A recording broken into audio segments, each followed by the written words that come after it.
Da inicio el programa de opinión más influyente de la radio. Las emisoras Democracia AM y XFM presentan la revista de opinión Democracia, con la conducción y dirección de Gonzalo Rosero. No puede haber diálogo sin libertad de expresión. No puede haber diálogo sin libertad de expresión. Ella es el alma de un pueblo. Sin amilanarse. Sin amilanarse. Este Ecuador amazónico desde siempre y hasta siempre. ¡Viva la patria! Combatiremos la corrupción. La de ahora y la de ayer. Y la que podría venir. La de adentro y la de afuera. La revista de opinión Democracia. Los temas realmente relevantes, analizados con la visión crítica del periodismo libre. Da inicio la revista de opinión Democracia, el programa en el que usted cree. Comenzamos. Gonzalo Rosero. Credibilidad incuestionable.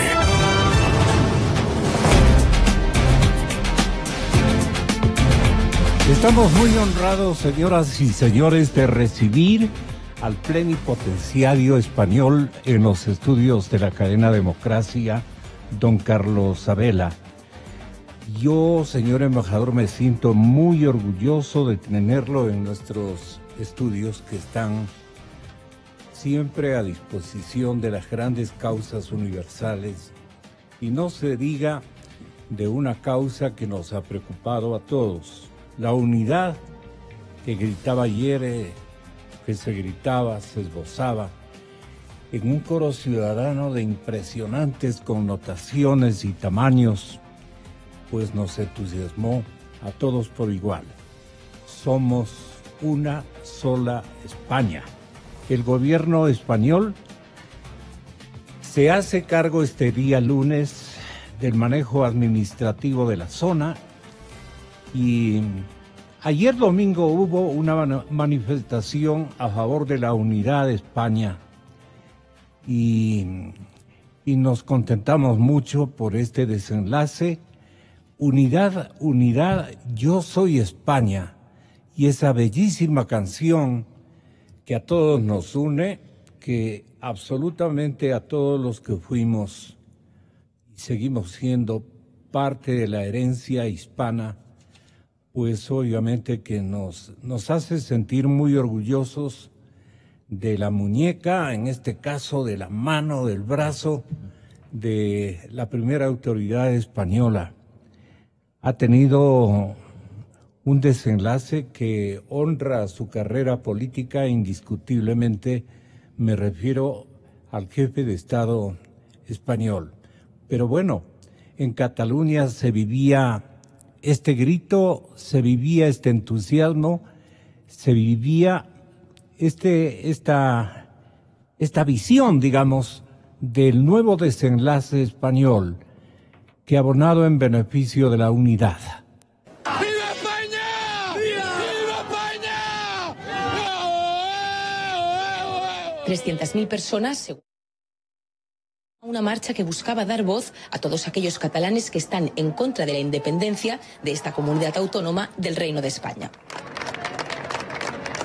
Hombre, porque me siento española y catalana, y tenemos que defender pues nuestro país. Somos más del 60% que no queremos la independencia de Catalana porque nos llevaría a la ruina. Pues me ha traído la injusticia que se ha estado cometiendo con los catalanes, que también lo somos, y que no somos independentistas. Bueno, me ha traído para hacer piña, para decir que todos somos catalanes, no solamente los que quieren la independencia. En Cataluña somos dos partes, los que quieren la independencia y los que queremos seguir siendo parte de España. Una España catalana que estaba callada y que ahora estamos saliendo todos a decir lo que somos, catalanes y europeos. Todos somos Cataluña, ese es el lema escrito en catalán que encabeza esta masiva manifestación en el centro de Barcelona, que ha aglutinado a personas de distintas sensibilidades, pero con un punto en común: están en contra de la independencia de Cataluña y dicen sentirse catalanas, españolas y europeas.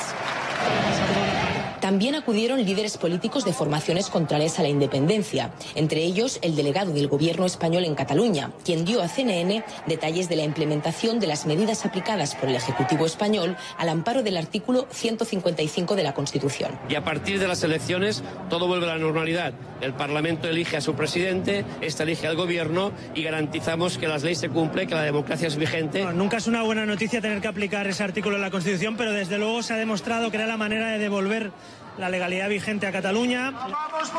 El Ejecutivo catalán fue cesado el viernes, aunque el expresidente de la Generalitat, Carles Puigdemont, aseguró este sábado que seguiría trabajando para ejercer, dijo, el mandato democrático surgido de las urnas.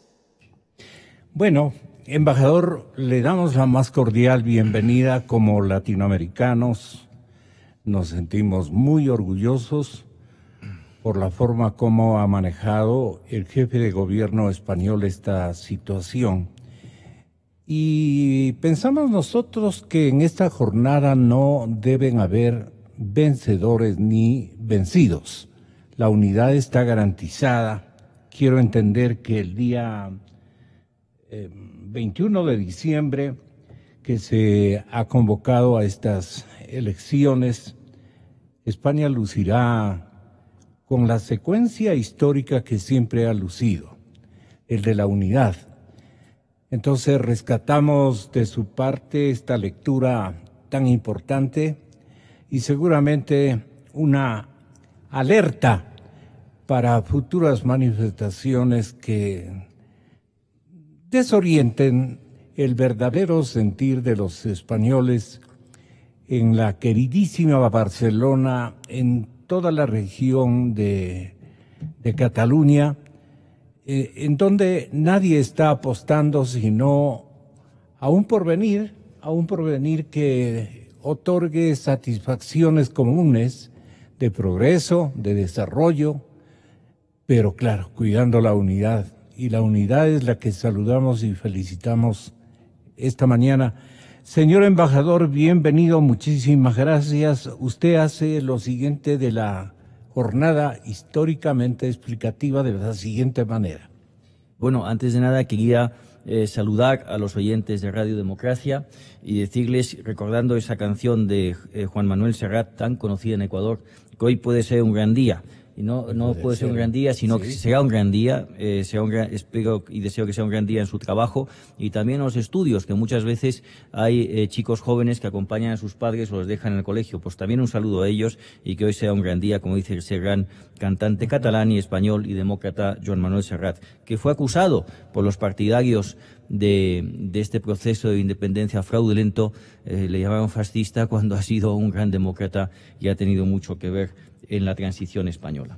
Bueno, pues quería hacer ese saludo y quería mencionar una cuestión de la cuña que han puesto con distintas informaciones, las palabras del delegado del gobierno en Cataluña, Enric Milló, que habló de la normalidad, que se van a producir el día 21, como decía el señor Rosero, unas elecciones, 21 de diciembre, eso producirá un nuevo Parlamento y un nuevo gobierno. Es decir, eso es como funcionan las democracias, dentro de la ley y dentro de lo que es una convocatoria de elecciones según nuestra ley orgánica de régimen electoral general. Y lo que se va a seguir pasando es lo que ha pasado en España en los últimos 40 años. La democracia, un país que se ha caracterizado por un periodo desde el 78 de concordia, de tolerancia y del mayor crecimiento económico y estabilidad social que ha habido en la historia de España. Ayer el expresidente ecuatoriano Rodrigo Borja decía en un artículo llamado La Paz, decía: la paz es el recurso económico más importante con que puede contar un pueblo. La paz social también, porque lo que se ha querido romper desde tres partidos políticos regionales catalanes es justamente la paz social y la concordia social. Y tengo que decir también, en un mensaje que voy adelantando, no quiero hacer esta primera intervención demasiado larga, pero para tranquilidad a los ecuatorianos, que las cosas están como estaban. La declaración de independencia es una ficción, es ficticia y por lo tanto quiero responder, como lo dije el viernes a un ecuatoriano que me preguntó, ¿Puedo viajar a España? ¿El visado es válido? Por supuesto que el visado es válido. Otro me decía, las exportaciones, las importaciones en el puerto de Barcelona, todo sigue exactamente igual. No ha habido ninguna independencia. España sigue unida y todo lo que se ha promovido desde 3 partidos políticos con enorme irresponsabilidad, pues es una mega falsificación de la democracia. Hablaremos ahora de las falsificaciones, ¿no?, de la democracia, que fue el 1 de octubre, de la historia y de la realidad. Pero lo que quería decir también a los ecuatorianos es que, y aquí en esta primera intervención, que es que este tipo de aventuras políticas promovidas por estos 3 partidos independentistas... ¿Usted las califica de simple aventura política? Es una aventura política, yo creo que muy injusta y muy innecesaria. Y muy injusta con la sociedad catalana y española. Pero hay una contradicción en el acerto. Es muy injusta, pero muy necesaria. No, muy injusta el proyecto político de estos 3 partidos. Que ahora hablaremos, no sé si les sigo. Estos 3 partidos han llevado a cabo algo que me parece muy injusto porque han planteado un grave problema a la sociedad catalana, española, europea e incluso también a los trabajadores ecuatorianos en España. No olvidemos que hay 480.000 ecuatorianos en España, unos 100.000 en la región catalana. Se han ido 1.700 empresas de Cataluña, trasladando primero sus sedes sociales, luego sus sedes fiscales. Eso implica también, han salido bufetes de abogados detrás de las empresas, lógicamente, registradores de la propiedad, notarios estarán sin duda pensándole. Asustó el episodio, no obstante. Claro, entonces ya está la cosa vuelta a normalidad, pero este tipo de situaciones crean impacto. Y lo más importante ahí son los empleos. Los empleos, sobre todo, de la gente más humilde. En España vimos con la crisis económica del 2008-2012 que los primeros empleos que se perdían eran justamente las personas más humildes, y eso no se puede hacer. Es una gran irresponsabilidad, no solo política y económica, sino social. No se puede jugar con los empleos de la gente como ha jugado el independentismo, con graves consecuencias económicas. ¿Por qué querían la independencia estos sectores que lograron polarizar, digamos, el escenario de Cataluña? Bueno, efectivamente, a lo mejor lo que hay que explicar es que qué partidos eran. Ya. Tenemos que decir, y aprovecho ya para comentar una cuestión, cuando se decía en los primeros días después del 1 de octubre que los catalanes quieren la independencia, pues no es verdad. Unos sí y otros no. En ese momento... Ayer, ¿qué se comprobó cuantitativamente, embajador, de su lectura objetiva? Bueno, yo lo que quiero decir antes de nada es que yo no vengo a esta cadena a engañar a nadie ni a convencer a nadie, sino a dar una serie de datos y que ellos mismos tengan su propia opinión. Y el primer dato es que, según los propios independentistas, según sus datos y datos de sondeos de distintos medios de comunicación, estaban a favor de la independencia en los días en torno al 1 de octubre un 36% de la población de la región de Cataluña. Hoy en día, a la fecha de ayer, según el diario El Mundo, una encuesta que publicó, había bajado al 33%. Y cuando se les pregunta que si creen realmente que va a haber una independencia, baja al 22%. Es decir, todo este movimiento independentista ha sufrido un descrédito. ¿Y de dónde viene? ¿Qué es lo que quieren? Para preguntarle, para responder a su pregunta. Hay 3 partidos políticos, uno de extrema izquierda, anticapitalista, como se denomina, antieuropeo y desgraciadamente, como se ha revelado, antidemócrata, que es la CUP, otro partido que es la Esquerra Republicana de Cataluña, también de izquierdas, que quiere la República, y finalmente un partido que históricamente era de centro-derecha, conservador, urbano catalán, que es hoy en día el PDeCAT. Antes era Convergencia y Unión, pero se radicalizó tanto que perdió el apoyo de sus socios de Unión y se quedó en Convergencia nada más. Bien, pues el objetivo de estos 3 partidos es esa independencia, unos por unos motivos ideológicos, otros también porque tienen unos graves problemas en los tribunales y se sospecha, no lo digo yo, lo dice la prensa española, que esa independencia es una huida hacia adelante y una huida de los tribunales. Y esto, insisto, son análisis de la prensa también regional en Cataluña. Estábamos equivocados quienes nos averiguábamos, sinceramente y en buena onda, en buena intención. Habrá que estudiar por qué los catalanes quieren la independencia. Hasta ayer la respuesta era... señor Rosero, sí. Los catalanes quieren independencia, no. Unos sí y otros no. Exactamente. Y parece que un 33%. No todos, como se vio ayer en la manifestación inmensa en Barcelona, de ayer día 29 de octubre, y en la del 8 de octubre también, que otra manifestación masiva a favor de la unidad de España. Y perdone la interrupción. No, embajador, lo que quería yo manifestarle es, hasta ayer, esta pregunta para los latinoamericanos sonaba coherente, porque decíamos, ¿y por qué es que quieren la independencia los catalanes? ¿Por qué buscan esa separación de España?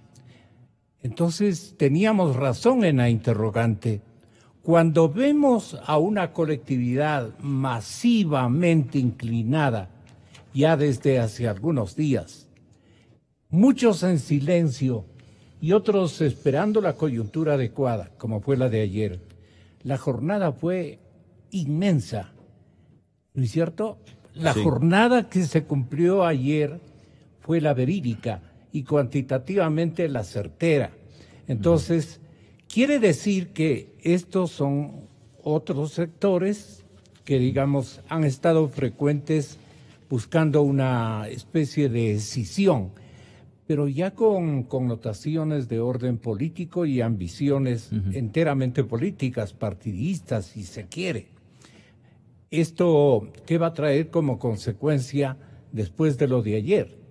Es la pregunta que nos formulamos en este momento. ¿Cuál va a ser la realidad de Cataluña frente a España? ¿O ha quedado ya marcada con el gesto de esta víspera? Embajador, si es tan amable. Yo no diría que hay una realidad de Cataluña frente a España, sino una realidad de Cataluña en España, en Europa y en la democracia. Y en el respeto de la ley y del Estado de Derecho. Y eso es lo que se ha buscado. Yo quería en este momento recordar dos frases que han sido muy interesantes, dos reflexiones. Una de Joaquín Sabina, aquí en Quito, cuando explicó que no se trata de Cataluña contra España, sino Cataluña contra Cataluña. Y esta es la cuestión que ha pasado, es Cataluña contra Cataluña. Y si logramos explicar Cataluña contra Cataluña, ¿qué quería significar el artista? Pues quería significar que hay un proyecto político, como decía antes, de 3 partidos concretos, que no va por la línea de respeto a la ley y el Estado de Derecho, no va por la línea de integración en Europa y de lo que es la integración en el mundo, que ha sido un proyecto de fantasía. Y también quería recordar las palabras de Patxi López, que lo explican muy bien. Patxi López fue presidente de la Comunidad Autónoma del País Vasco, que es una comunidad autónoma, y mi madre es vasca, con un claro perfil también cultural y una gran identidad. Y decía Patxi López, no estamos ante un problema de Cataluña con España, estamos ante un problema de los independentistas de Cataluña con la legalidad constitucional. Y añadía además, los independentistas de Cataluña no están rompiendo con España, están rompiendo con la democracia. Hoy en día se puede decir que no han conseguido romperlo, puesto que se ha aplicado la ley y se ha aplicado la Constitución, que en España es el artículo 155, que con la aprobación del más del 80% de nuestro Senado, ha aprobado una serie de medidas que se llevarán a cabo por lo que es las instituciones del Estado, por la Fiscalía, por los jueces, por las fuerzas y cuerpos de seguridad, por el Gobierno. Y por tanto lo que se aplica es la ley, nada más y menos que la ley, en garantía de todos los derechos de todos los ciudadanos. Yo le quiero leer una panorámica de una agencia española de noticias, y yo diría más que española, una agencia mundial de noticias. Y es que el periodista Fernando Pérez desde Madrid está escribiendo que el señor fiscal se va a querellar por rebelión contra el señor Puigdemont y también contra el señor Forcadell en el Supremo de la Audiencia Nacional. El Ministerio Público tiene previsto registrar este día lunes 2 querellas contra el gobernante destituido y toda la mesa del Parlamento que en un momento dado venció aritméticamente en la votación de independencia o algo por el estilo.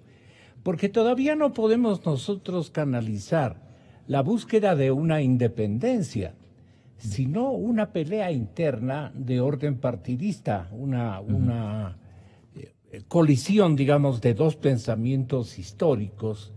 Esto sí me parece que tenemos que reflexionar Y allí sí se inserta la pregunta, ¿por qué los catalanes quieren ser independientes? Bueno, esto nuevamente aclaro la cuestión. No todos los catalanes quieren ser independientes, no es correcto. Los como catalanes expresión. de este lado, entonces. De ese lado, exactamente. Bueno, pero son un 33% en este momento según los sondeos. Pero lo que hay que decir también, aprovecho para decir una cosa. A ver. Puede haber muchas opiniones, todos podemos tener muchas apetencias en nuestras vidas privadas, profesionales, pero luego está una cosa muy tozuda y muy importante que se llama la realidad. Y la realidad ha demostrado que cuando se tiene un proyecto de este tipo, por muy ensoñador que sea, tiene un coste económico que ha sido la salida de 1.700 empresas, que es un 35% del Producto Interior Bruto de Cataluña. Y a una velocidad meteórica. Y a una velocidad meteórica. Y además hay que decir que este tipo de aventuras, por ejemplo, Cataluña era la región más rica de España, pero en renta per cápita, en lo que es renta per cápita, se ha hundido hasta el cuarto lugar. Es la cuarta después de Madrid, País Vasco, Navarra y luego viene Cataluña, porque los experimentos y las aventuras políticas, cuando no se atiende a la economía, tienen un coste. Pero voy a decir una cosa. En la pregunta anterior había muchas cuestiones que me suscitaban comentarios. El viernes, hablando con un ecuatoriano aquí en Quito, me decía él una reflexión muy válida y que apunté para el programa de hoy, con lo cual se lo agradezco. Decía, todo va a salir bien porque España es un país muy fuerte institucionalmente. Tenía toda la razón. Y la pregunta que usted me ha hecho, ahora, la Fiscalía aplica la ley. Entonces, el Estado de Derecho es como un gran transatlántico que cuesta ponerlo en marcha, que coja velocidad de crucero y cuesta que gire. Pero una vez que un Estado de Derecho, que la ley se pone en marcha, pues claro, tiene sus consecuencias, y sus consecuencias para cualquier ciudadano, sea el que sea. El Titanic español puede en algún momento... No es una buena símile Titanic. No le gusta, ¿por qué? Porque el Titanic acabó mal. Y esto va a ir bien. Muy bien.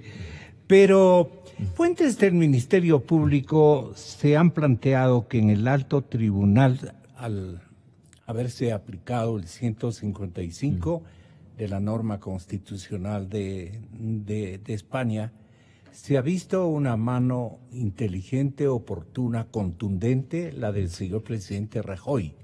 ¿Qué pondera usted del protagonismo de Rajoy en un desafío histórico tan significativo que no le damos ahora la importancia que le estábamos dando sin el conocimiento histórico que teníamos hasta este momento, en que se han comprobado las fortalezas de la institucionalidad ibérica? ¿Cómo le parece a usted?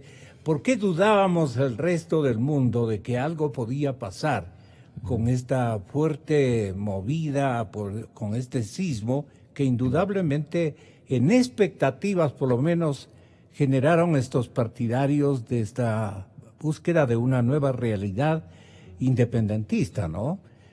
¿Qué comentario le merece a usted la respuesta de la unidad española en la institucionalidad, como ya nos explicó, de la península, el deseo del rey, el deseo y el papel jugado especialmente por los medios de comunicación que leyeron adecuada y atinadamente el episodio? Una mala lectura también habría incorporado a muchísimos sectores, porque en todas partes hay gente que piensa de distinta forma, se siente perjudicada, se siente desalentada y dicen, caray, mejor estuviéramos si podríamos nosotros fabricar una nación propia. Imagínense lo que sería que ese fenómeno se ampliara en toda Europa. ¿En qué quedaría la región? Es un cúmulo de preguntas que le formulo, pero que tienen una sola dirección: analizar el porvenir, especialmente europeo, en el que se asienta la democracia internacional. Eso es indiscutible. Señor embajador. Veo fundamentalmente, sí, hay muchas preguntas, pero dos líneas, dos respuestas a dar, ¿no? La primera, las medidas que ha tomado el presidente de gobierno, no las ha tomado solo. Las ha tomado en base a la Constitución y en base a la ley. Y las ha tomado con más del 80% del Senado y las ha tomado también con la aprobación del principal partido de la oposición, el Partido Socialista Obrero Español, y con el partido también Ciudadanos, y además con una serie de partidos también más pequeños, Foro Asturias, la Unión del Pueblo Navarro, en fin, alguna serie de partidos. No solamente son 3, sino que son muchos más, y es más del 80% del Senado, y también tenía más del casi el 80% de la Cámara Baja del Congreso de los Diputados. Para responder a su pregunta, España es efectivamente un Estado mucho más sólido de lo que parece, a veces, con este tipo de episodios, con este episodio concreto. Es institucionalmente muy sólido. Y yo quiero mencionar una cuestión. En 2008 a 2012 hubo una crisis económica en España muy fuerte, pero gracias a lo que es la solidez del país, sus instituciones, se hicieron reformas económicas muy importantes, fiscales, tributarias, bancarias, hipotecarias, y se salió de la crisis. Hoy en día España crece al 3,1% y es el mayor crecimiento de toda la Unión Europea. Se acaban de publicar los datos de crecimiento de Estados Unidos, un 3%, que se han identificado o calificado como de enorme fortaleza. Pues también España está en ese crecimiento y, por tanto, eso revela lo que es España también con los problemas que podemos tener, pero con una gran fortaleza. Bismarck, por ejemplo, que fue el unificador de Alemania, tenía una frase que es muy divertida y no al mismo tiempo, ¿no? Decía que España era el país más sólido y fuerte del mundo porque los propios españoles llevaban 200 años intentando destruirla y no lo habían conseguido. Con lo cual, efectivamente, hay unas ciertas fortalezas. Ahí está la prueba, ¿no? La evidencia más notable. Efectivamente. Y luego, segunda cuestión, lo que ha mencionado, el nacionalismo en Europa. El nacionalismo en Europa, sobre todo cuando se combina con una actitud antidemocrática, como hemos visto estos días en ese proyecto político secesionista de 3 partidos concretos en la región catalana, cuando se combina eso es explosivo. Es muy peligroso para Europa. La combinación del nacionalismo y actitudes antidemocráticas. Cuando se combina, además, con irredentismo, el irredentismo es la reclamación de territorios cercanos, es aún más peligroso. Y desgraciadamente este nacionalismo del que estamos hablando tiene aspiraciones no solamente respecto a Aragón, Valencia, las Islas Baleares, sino incluso en países vecinos nuestros. Y eso es letal en Europa. Y Europa está en otra dirección completamente distinta, de construcción, de unión y no de separación. Como decía el presidente de la Comisión Europea, Juncker, si se permitiese eso, no tendríamos una Europa de 28 estados, sino de 98 o más, y eso sería ingobernable. Además, estos nacionalismos lo que buscan siempre es tener un enemigo exterior, y por lo tanto tendríamos una Europa que sería un auténtico polvorín. Así es. Yo quiero que tenga la gentileza, señor embajador, de aceptar un mensaje de admiración y entiendo que también de solidaridad para el momento histórico que ustedes han atravesado con gran éxito, sustentando una institucionalidad que es un verdadero ejemplo para el mundo democrático. El alzamiento público y violento como trata la Constitución de España, que se ha protagonizado, no ha tenido el más mínimo efecto frente a la construcción de una institucionalidad que sinceramente, embajador, la envidiamos. Carlos Abela, señoras y señores, en los estudios de la cadena Democracia, y para saludarlo, un embajador, un ex canciller ecuatoriano que merece toda la confianza de nuestra colectividad. Él es José Ayala Lazo, que quiere saludarle, señor embajador Abela. Buenos días, Gonzalo. En efecto, permítame darle la bienvenida al Ecuador, a pesar de que ya tiene algún tiempo aquí, al embajador Abela, cuyo padre fue colega mío cuando representábamos él y yo a nuestros países ante el Vaticano. El embajador es de una reconocida familia de diplomáticos, personas aficionadas al estudio, a la permanente información sobre lo que ocurre en el mundo y cuyos trabajos han sido siempre para el servicio de España y de la comunidad internacional. De modo que saludo con respeto y afecto al embajador Abela, a quien conocí de muy niño, y le deseo el mejor de los éxitos durante el trabajo que su gobierno ha confiado en el Ecuador. De este alzamiento público y violento, como califica la propia Constitución española, ¿cuáles han sido los beneficios respecto al miramiento internacional de la rotunda, contundente institucionalidad española? Ex canciller, le escucha el embajador.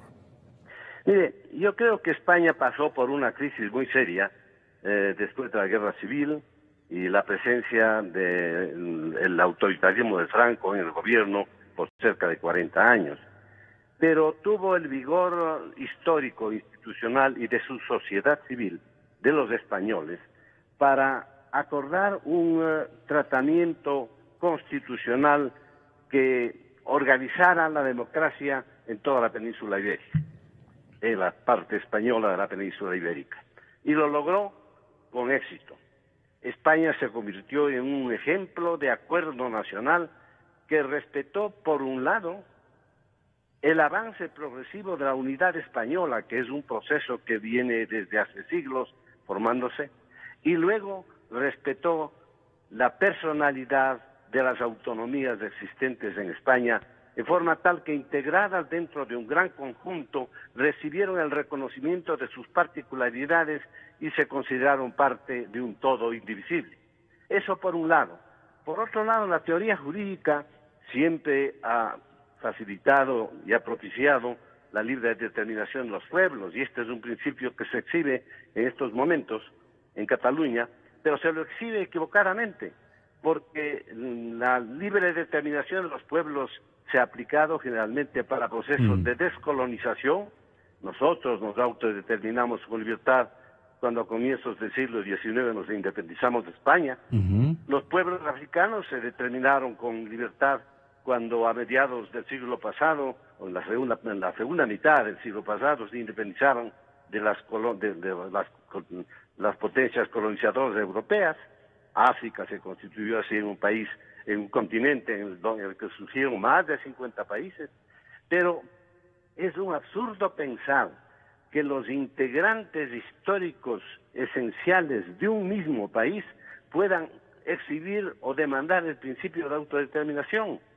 Nuestro país, el Ecuador, lo condenó firmemente este principio cuando a comienzos de nuestra vida republicana Tumbes proclamó la autoindependencia, la autodeterminación para integrarse al Perú, y esa fue la tesis que mantuvimos, de modo que para el Ecuador inclusive es histórica la tesis que después Naciones Unidas ha consagrado como la tesis moderna y progresista, que consiste en reconocer las particularidades de los integrantes de un país, en propiciar un diálogo que contribuya a resolver los problemas que pudieran existir y a permitir que dentro de la unidad nacional, sin afectar la unidad nacional de los Estados-nación, puedan coexistir autonomías respetadas y respetables.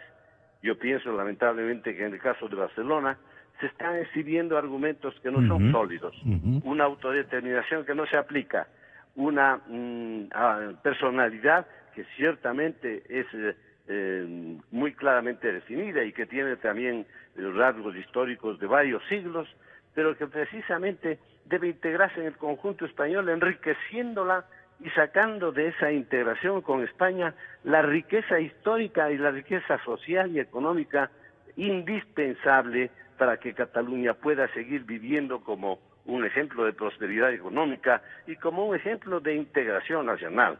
De modo que por seriedad histórica, por coherencia ideológica, por reconocimiento de lo que el pueblo español necesita ahora, me parece que debemos ser muy claros y firmes en apoyarle al gobierno español que está buscando preservar, mediante la aplicación de los medios constitucionales a su cargo, la unidad de España. Muchas gracias, respetable diplomático ecuatoriano José Ayala Lazo. Aquí viene la última, podríamos decir, contrarréplica, más que contrarréplica, porque no estamos en un debate, más bien estamos advirtiendo una clarísima coincidencia entre lo que ha dicho el plenipotenciario español y nuestro ex canciller ecuatoriano. Sin embargo, devolver Cataluña a la ley, así definida en escenarios periodísticos españoles, es una obra de un Rajoy bien contundente, señor embajador. ¿Cómo queda la imagen del presidente español ante los españoles? Perdona la redundancia. Bueno, antes de nada quería agradecer las palabras del canciller Ayala Lasso y le recuerdo de mi padre. Me emociona mucho escucharlo. Muchísimas gracias y también le agradezco. ¿En qué años estuvo aquí representando a su España querida? No, mi padre no estuvo destinado como embajador de España en Ecuador, pero sí vino mucho, era el secretario general del Instituto de Cultura Hispánica y vino mucho a Ecuador en los años 70, hasta el 75, 76, y estuvo aquí, por ejemplo... ¿Ponderaba de Quito? ¿Qué ponderaba de Quito? Yo he escuchado en mi casa durante toda mi vida hablar de Ecuador, hablar de Quito, hablar de las Galápagos, hablar de la sierra, de la costa, porque aquí estuvieron mi padre varias veces, y era lo que se estaba promocionando en la época era justamente los pintores ecuatorianos que fueran conocidos no solo en España, sino en Europa, y sus escritores. Y era la labor del Instituto de Cultura Hispánica. Nos halaga muchísimo. ¿Quería decirle usted a Ayala? Le quería dar las gracias al canciller Ayala Lasso, también por los deseos de éxito, y espero, y le voy a llamar para que nos podamos ver y almorzar y vernos muy pronto. Qué bueno. Pero iba a mencionar dos cosas. Lo de Rajoy. Sí, lo que mencionaba usted. Primero, tengo que decir, respecto a las palabras del canciller Ayala Lasso, que amén en todo, estoy de acuerdo. Y hay una cosa muy importante, que es que no se aplica al caso de Cataluña, efectivamente, la cuestión de la autodeterminación, que es, como ha dicho, para casos de colonias que no es, y en casos de graves violaciones de derechos humanos que tampoco. ¿Qué implica esto? Que no ha habido ningún reconocimiento internacional a esta declaración unilateral de independencia, ningún Estado. Y Ecuador ha sido muy contundente, con dos comunicados muy claros, el 29 de septiembre y también el pasado viernes 27 de octubre, que España agradece enormemente. ¿Y por qué no lo ha reconocido Ecuador, ningún otro país? Porque esta declaración unilateral de independencia no solamente viola la democracia y la Constitución española, sino también viola el derecho internacional. Para responder finalmente a su pregunta de la imagen de Rajoy del presidente Rajoy ante los españoles, bueno, pues eso en España se determinará eventualmente en las elecciones legislativas que haya más adelante, pero yo creo que no ha sido un esfuerzo únicamente del presidente Rajoy, lo ha liderado él, pero insisto que también el líder de la oposición, Pedro Sánchez, con el Partido Socialista lo ha apoyado, también Alberto Rivera, el líder de Ciudadanos, y toda una serie de pequeños partidos, más pequeños pero con representación en nuestro Congreso de los Diputados y en el Senado. Es un esfuerzo colectivo, y es un esfuerzo colectivo no solo de España, sino también de toda la Unión Europea. La canciller Merkel, el presidente francés Macron, Theresa May, la primera ministra británica, el presidente del Parlamento Europeo, el presidente de la Comisión, el presidente del Consejo Europeo, todos se han pronunciado a favor de una unidad dentro de la democracia de España y expresamente en contra de esa declaración unilateral de independencia, como lo han hecho también Argentina, México, y muchísimos otros países a través del mundo. Hay una lista larga que se está incrementando por minutos. Los líderes europeos salvarán a Europa. Bienvenidos los líderes europeos para esta parte de la historia del continente más veterano del mundo, del que hemos rescatado cosas buenas y cosas malas. Yo creo que porcentualmente lo mejor ha procedido de su Europa querida y de su España, que fue de alguna manera nuestra madre patria, y hay que reconocerlo por sobre todas las visiones que tengamos estratégicamente en este mundo tan complicado que estamos viviendo.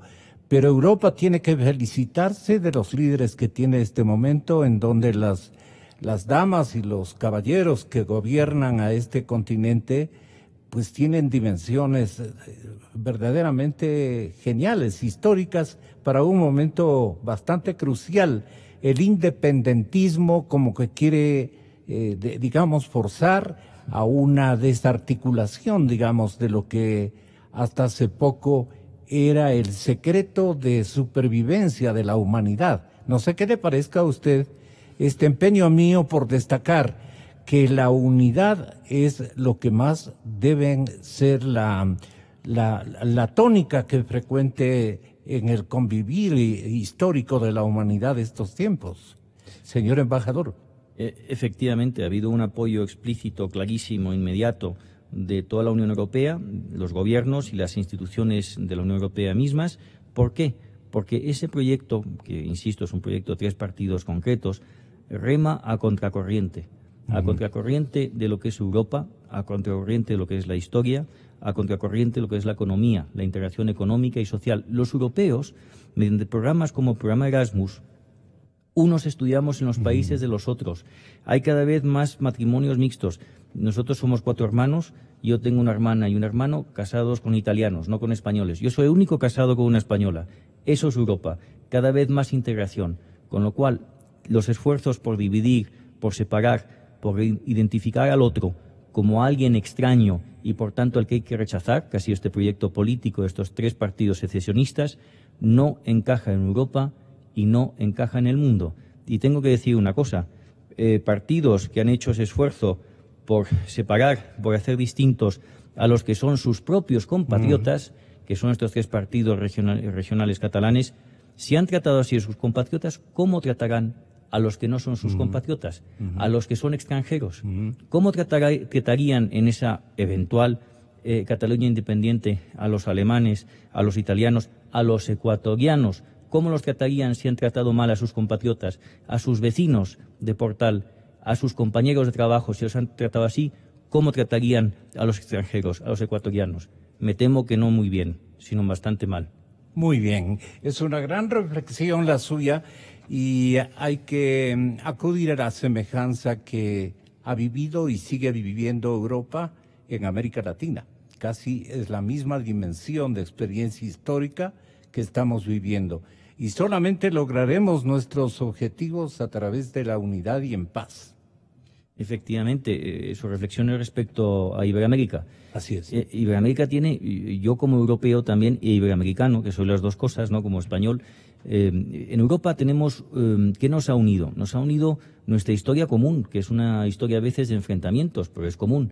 Nos ha unido a los europeos también la cercanía de las fronteras, pero no el idioma. Tenemos muchos idiomas distintos, ¿no? Y sin embargo, ¿qué es lo que nos ha unido especialmente? Compartir lo que se llaman los criterios de Copenhague, que son posteriores en realidad a la creación de la Unión Europea. Estado de Derecho, democracia, derechos humanos, economía de mercado, todo eso. En Iberoamérica, ¿qué hay? Una enorme riqueza para la Unión, que es el idioma común. Unas historias que se comparten mucho. Toda Iberoamérica y lo que fue el proceso, por ejemplo, de la independencia, fue un trasiego de San Martín, de Simón Bolívar, de distintos libertadores que van de un lado a otro de la geografía iberoamericana. Una reflexión. Yo tengo un problema en Ecuador, que es que yo no canto y no canto nada bien. Y aquí en Ecuador todo el mundo canta y canta muy bien. Especialmente los cuencanos. Especialmente, bueno, sí, eso dicen por el acento. Pero entonces yo veo que hay un patrimonio común cultural en las canciones. Los argentinos, los ecuatorianos, los mexicanos, todos conocen las canciones unos de otros. Eso es un elemento de unidad cultural. Está el idioma. Luego lo que hay son las instituciones regionales de integración, pues que han tenido sus vicisitudes, pero yo creo que Iberoamérica tiene unos elementos solidísimos para una integración regional que vaya también por la línea de integración económica, comercial y de infraestructuras con enormes beneficios para sus poblaciones. Tiene más ventajas en realidad en muchos aspectos de los que tenía Europa, y Europa sí lo ha conseguido, con lo cual Iberoamérica lo tiene que conseguir incluso más y mejor.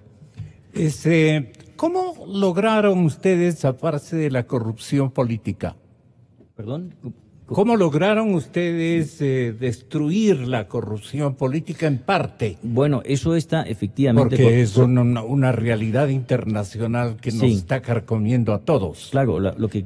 Pero el ejemplo español que yo quiero rescatar para un momento como el que está viviendo, y entro a discutir con distinguidas personalidades que están esperando que termine esta tertulia tan importante con usted, embajador, sí me parece que puede ser un abreboca de lo que vamos a tratar con los compatriotas que están aquí en la sala. No entendía la pregunta porque me he puesto los cascos, antes estaba sin cascos y es más difícil entender, pero ya lo he entendido perfectamente. Efectivamente, ¿cómo? Pues Miguel, en España ha habido corrupción, como la ha habido en la región catalana también, como hay en distintos sitios, va unido desgraciadamente a personas que a veces caen en tentaciones, pero en España, también la institucionalidad es el freno, digamos, a esos desquicios. La institucionalidad, porque existen en España tribunales y jueces independientes, una fiscalía también independiente y luego una cosa muy importante, estamos en un medio de comunicación, una prensa libre que también va publicando y sacando distintos episodios. Y yo creo que es una cosa muy valiosa que tenemos en España, esa combinación de una prensa libre que publica lo que va conociendo y una fiscalía y unos tribunales independientes y unas fuerzas y cuerpos de seguridad del Estado, policía y guardia civil, que son policía judicial. Significa que están a las órdenes de los jueces, no del gobierno. Y por lo tanto, cuando un juez manda investigar, la policía y guardia civil investigan y sale lo que tenga que salir. Y sale lo que tiene que salir. Muchísimas gracias, embajador. Ha sido un placer tenerlo en nuestros estudios. Me demoré más de la cuenta, pero ha sido para nosotros muy ilustrativo mantener esta plática en un momento que también Ecuador atraviesa por una onda difícil, compleja, pero que la vamos a solucionar idénticamente a través de los mecanismos institucionales como el ejemplo español nos ha ofrecido en términos de su cohesión interna. Embajador, siempre a la orden y muchísimas gracias por su presencia. Don Carlos Abelá, embajador plenipotenciario de España ante el gobierno ecuatoriano en la cadena Democracia. Mire este programa en nuestra aplicación, Exa Ecuador.